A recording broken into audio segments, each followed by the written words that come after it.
भारत की राजनीति में इन दिनों एक ऐसा तूफान खड़ा हुआ है जिसकी गूंज दिल्ली से लेकर लखनऊ और पटना से लेकर मुंबई तक सुनाई दे रही है। और इस तूफान के केंद्र में है राहुल गांधी। जी हां, वही राहुल गांधी जिन्हें बीजेपी पप्पू कहकर चिढ़ाती रही। वही राहुल गांधी जो कभी संसद में प्रधानमंत्री मोदी को गले लगाकर चर्चाओं में आए थे, और वही राहुल गांधी जो अब लगातार बीजेपी और आरएसएस के खिलाफ मोर्चा खोलते हुए नजर आ रही हैं। लेकिन इस बार मामला सिर्फ बयानबाजी तक सीमित नहीं है। लखनऊ की कोर्ट ने राहुल गांधी के खिलाफ केस दर्ज करने का आदेश दिया है। वजह है राहुल गांधी का वो बयान जिसमें उन्होंने ईवीएम हैकिंग और चुनावी धांधली का जिक्र किया था। आरोप है कि याचिका में ये कहा गया कि राहुल गांधी ने चुनावी प्रक्रिया पर सवाल खड़े करके देश की लोकतांत्रिक व्यवस्था को कमजोर करने की कोशिश की है। तो वहीं याचिकाकर्ता जो पेशे से वकील और बीजेपी समर्थक बताए जाते हैं, उसका साफ कहना है कि राहुल गांधी का ये बयान सिर्फ गलत नहीं बल्कि देशद्रोह की श्रेणी में आता है। लेकिन राहुल गांधी चुप बैठने वालों में से बिल्कुल नहीं है। उन्होंने तुरंत जवाब देते हुए कहा कि मेरे ऊपर जितने केस लगाओगे मैं उतना ही मजबूत बनकर खड़ा होऊंगा।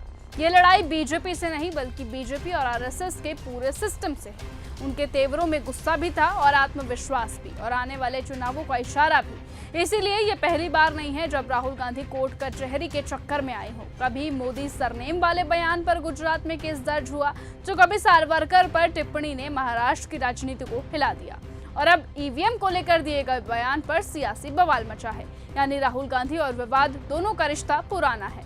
तो वहीं बीजेपी नेताओं का ये कहना है कि राहुल गांधी जनता को गुमराह कर रहे हैं। राहुल गांधी को देश के लोकतंत्र पर भरोसा नहीं है, तो फिर वो किस लोकतंत्र से चुनाव जीतते हैं। बीजेपी का ये दावा है कि मुकदमा पूरी तरह से जायज है और राहुल गांधी को अब कानून का सामना करना ही होगा। तो वहीं विपक्ष इसे राहुल गांधी की आवाज दबाने की साजिश बता रहा है।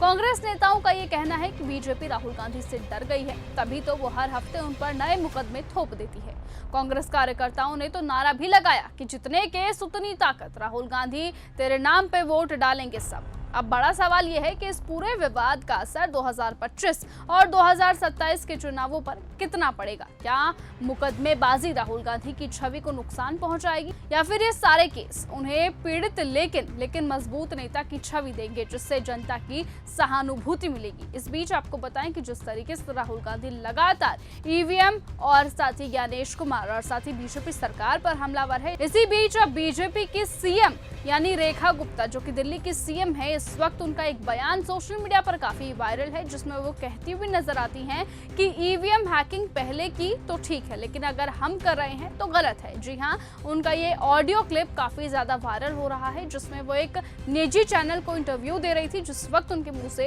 ये बातें निकली थी, जिसके बाद अब सियासी बवाल मचा हुआ है। साथ ही अब बीजेपी इस पर क्या एक्शन लेती है, बीजेपी क्या सफाई पेश करती है, वो आने वाला वक्त बताएगा। लेकिन बहरहाल बीजेपी की ओर से कई नेताओं की प्रतिक्रिया इस पर सामने आई है। उनका ये कहना है कि वो कुछ और कहना चाहती थी जिस वजह से उनके मुंह से ये बात निकल गई। लेकिन अब देखना होगा कि जिस तरीके से उन्होंने ये बात कही है, विपक्ष और पक्ष इसको लेकर क्या क्या बातें रखता है, कौन सी अपनी बात और तर्क रखा जाता है, वो आने वाला वक्त बताएगा।